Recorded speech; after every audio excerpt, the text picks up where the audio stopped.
Okay, Pablo, and Uncle Randy and Carlos, I'm going to go ahead and send all three all this, but you're installing a furnace today that we need to slow the airflow down. So what we need to do is this is on in our installation book, page 17 is where this table is. So you need to look for this table, and it's air delivery CFM with filter. So, and then we come over here to this side and find the furnace. The one you're doing today should be this one right here, okay, 900C048, okay, and then you look at these rows. This is the gray, okay, we have and then we look at the static pressure. We go right to the middle, 0.5, and as you can see, this one, straight from the factory, is at 1445. We have, this can match all the way up to a 4-ton system on this one right here, because you see it'll do 1625, 1450. That'll carry our 4-ton system, but we have a 3-ton air conditioner on it, which is 1235. So you come over here and look at this and see, this is the pin that is in the cooling spot on the control board. So what we want to do is we want to switch the gray wire to the yellow wire on the control board. I believe I have a control board out there and I can show you this real quick, but that is for high speed.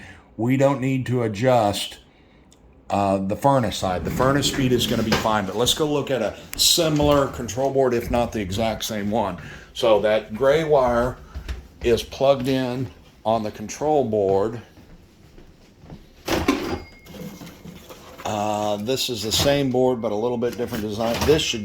These two control boards are interchangeable, but we'll go ahead and look at the one that should be exactly the same.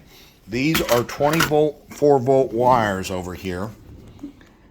And as you can see, what they are, these are spares. They're not used at all. That's probably where the yellow wire is going to be. Right now, you have a gray wire that's plugged into the cooling slot. You need to switch it down to a spare and take the yellow and put it up in the cool. That means at 0.5 static pressure, that system is going to put out 1245 CFM for a 3-ton system. That's ideal. These have ECM motors in them.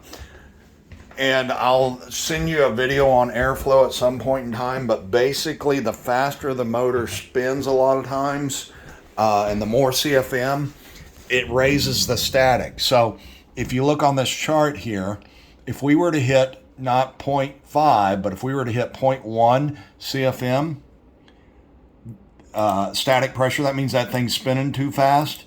It'll only put out 995 CFM, which is very low for a 3-ton system. It'd still work, but the higher it goes, the lower the CFM is.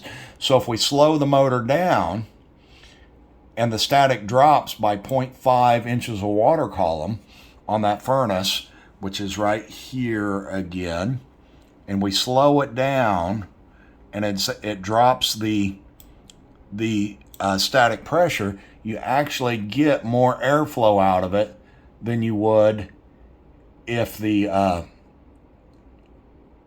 system was running at higher static. So by switching to a yellow, we're potentially going to actually get more airflow out of it, because we're not trying to spin at 1625 with zero. We're trying to spin at 1425, but with the static, puts us right in the right range.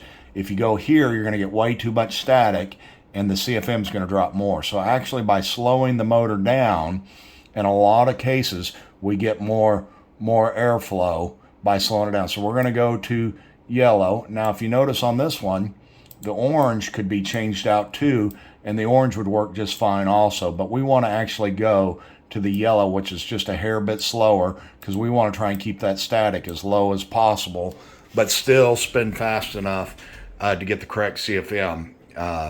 Hopefully that's pretty clear, but airflow is kind of complicated. It's one of them deals that takes a little while to really get the concept on it. But that's what you're looking for. You're going to change the gray to yellow, and it should be labeled cool on the control board. Thanks.